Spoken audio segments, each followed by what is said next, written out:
a few days ago, the channel hit 100 subscribers. It's definitely very cool. And I wanted to take the opportunity to review some of the comments that were given on the channel and also to give a few updates because there is some new stuff coming for Breaking Consensus. And to thank you, everybody that decided to subscribe to the channel or to interact in any way with it. So let's dive in the comments. Last week, I posted a short about how time might be a human construct.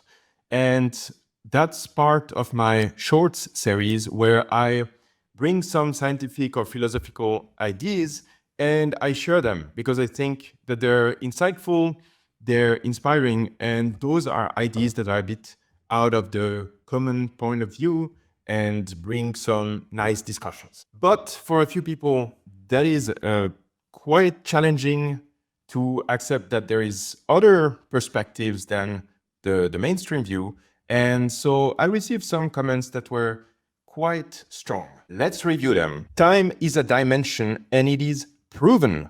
If that wasn't the case, many physics laws wouldn't work. You just lie for some likes and views. So the first thing that I wanted to say is that I am not supporting all the claims that I share via my shorts or even the videos. So the goal is not to say, hey, this is what reality is, this is what life is, and you're wrong. It's rather to bring a few ideas so that hopefully that will kick off a discussion, or maybe that's just an idea that will stick with you and you will reconsider what you currently believe. Now, specifically for this comment, there is something interesting when people say, well, you know, it's just a dimension. We know what it is. There is no secret with time anymore. Well, I'm not sure.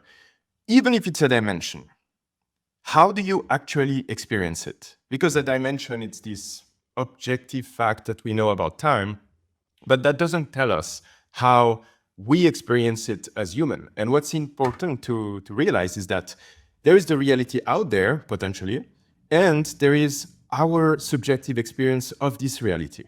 And that may be a topic that I'm going to see, that I'm going to tackle at some point in one of the video. But we have really this view of science currently that is the only thing that exists in the world. It's a view called scienticism. And that says that everything which is to be explained will be explained in science, with measuring and trying to collect evidence and trying to measure and test it. I'm not 100% supporting this view because there is our subjective experience, which I believe cannot be explained by simply measuring things and testing them.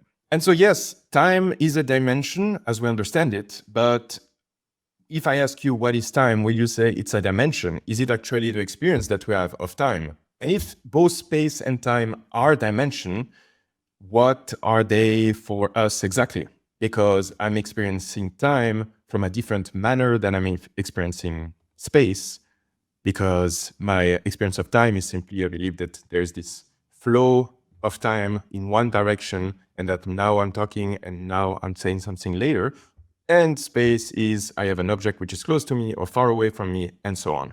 So those are definitely different. We cannot simply summarize them by saying they are two dimensions. Vajid Moez said, so is your father.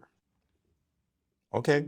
Headspace's Sky Thing Go 34 said, bro is onto something. Nope. Bro is on something. Yes. And kudos to this person because this one was actually really fun. Something that I realized is that sometimes the people feel very deeply about some of the topics that I'm sharing, and they will feel defensive and they will come out very strongly to me because they're accusing me of saying yes. But I had a lot of good experience because I believe when this happens, that's an opportunity to have a discussion. And that's what I did. I answered to quite a few of those comments to bring my own perspective and why I think that it's fair, the content that I'm sharing on social media.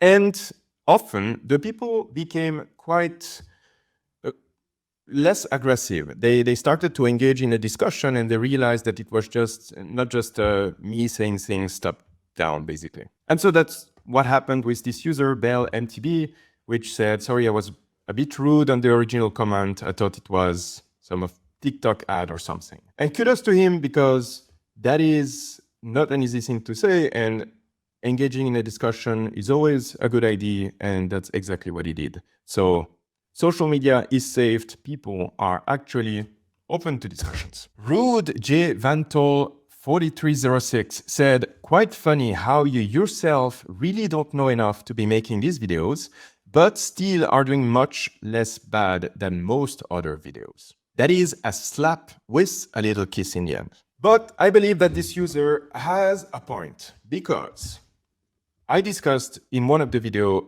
about the difference between experts and non-experts on a certain topic. And that's true that YouTube and social media in general have a lot of non-experts that are talking as experts on topics that they know not much about. And that's a problem often, because then they can place themselves as this point of authority and say, this is how you should believe from now on, you were wrong, these people are wrong, and so on. But it's also a bit misguided in this specific case, because what is actually the threshold that we expect from people on YouTube to start discussing about certain topics? If the expectation is that you need to be a professor in the domain that you're talking about, well, you won't see a lot of YouTubers that fit this condition. And additionally, you shouldn't expect when you go on YouTube to find this quality of content, this kind of academic validation from the people that you're hearing stuff to. And secondly, if you need those kind of academical qualifications, for example, I assume that this is what this person was referring to, well, you wouldn't have a lot of discussions if you set the standard that high for yourself as well, because that means everybody would be specialized in a specific topic and we can only talk about the things.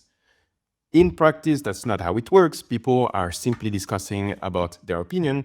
That doesn't mean that all opinions are fine, but that means that it's not only the qualifications that we have which are important, but it is the content of what we're saying. In my case, I try to make it very transparent that this is about breaking consensus, challenging the way we think. So, of course, you're going to be challenged by some ideas that you won't like, most probably. And since I'm presenting all of these ideas, of course, I don't have a deep expertise in all of these ideas. You cannot expect that from me. Rather, you can be confronted with these ideas and then you can try to learn how to think by yourself rather than listening to a random guy on YouTube that tells you what to think. So that, I think, make my purpose fair. Don't listen to me as a guru just because of the ideas that I'm showing in my videos. Rather, think for yourself and, in the best case, disagree with some of what I say. Because it's impossible, I think, that my beliefs are the same as your beliefs or even should be the same. So it's all a big discussion. Take part, engage. I'm very happy to see what you will think about the next video, which I'm going to tell you already, are going to be a bit more edgy on certain topics. I got 2 comments on the quality of the video editing. Someone said, how do you have less than 100 subs? Your production is top notch. I have 104 subscribers now, so doesn't apply anymore, but thank you. And I don't know how this is not famous fire editing. Thank you also for this. I have to say, I am not the video editor of my videos. I work with someone and he's an absolute magician in what he's doing. So my only influence there is that I want to make insightful and entertaining video, and therefore I outsource some of my skills to someone else that can make it much better than I do. But kudos to him. Nick7470 said, your accent annoys me. Why do you always have to elongate and exaggerate every single word? To me, it sounds like there is some difference and it's annoying as a shit. It's like nails on a damn chalkboard. So this one was great. It's fun because I'm actually not Italian, which I think is the accent that he's referring to, but he has a point. It is true that I'm not a native English speaker, and therefore I don't speak perfect English. The good news for him and for everybody that listens to me is that actually making these YouTube videos is a great way for me to realize the mistakes that I'm making and also my accent. So good news for everybody. Hopefully I'm getting better. That's an opportunity to do that. And hopefully Nick7470 will be able to enjoy my videos in a few months or year, thanks to the progress that I'm making with my accent. Now, there was one interesting comment also on a video that I talked about the way we perceive reality and how that might be different from the way reality actually is. And Unsatura said, no.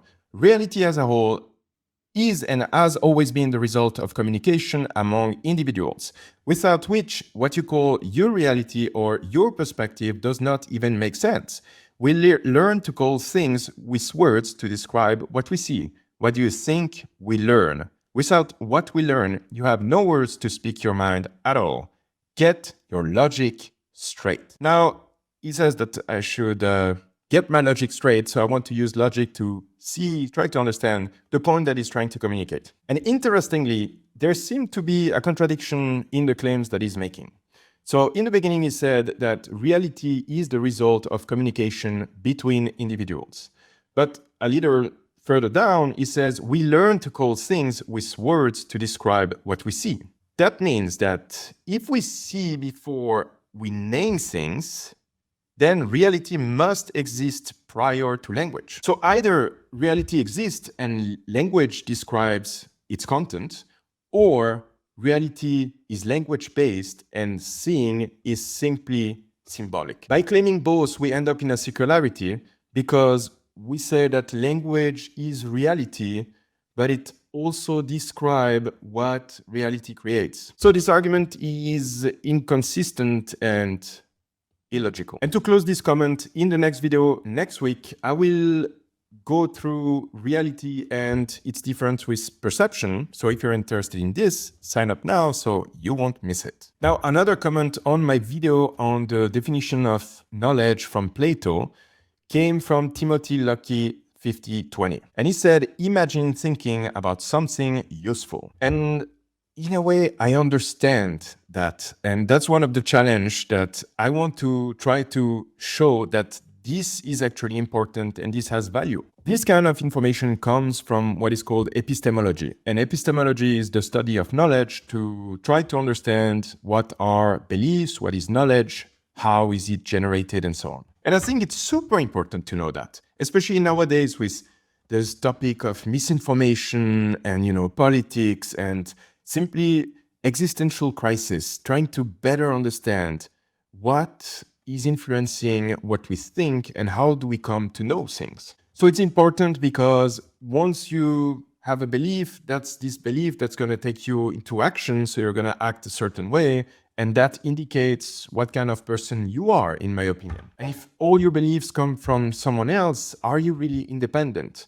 Or do you have some control over what you are, what you're believing in, and what your actions are? So is it useful? Well, in my opinion, it is. In the opinion of many people that thought deeply about it, is. And Plato is one of them. He had a lot of interesting ideas. So there might be something out there. And this claim that it's not such useful topics can also be expanded to all of these philosophical topics. People are often quite negative about philosophy, of saying, but it's just, you complicate things. Why do we wonder about these things? But funny enough, people don't realize the importance of some of the philosophers and their influence on what not only them think, but society think. And even in the quotes that we're using to try to guide ourselves through life, like, what doesn't kill you make you stronger?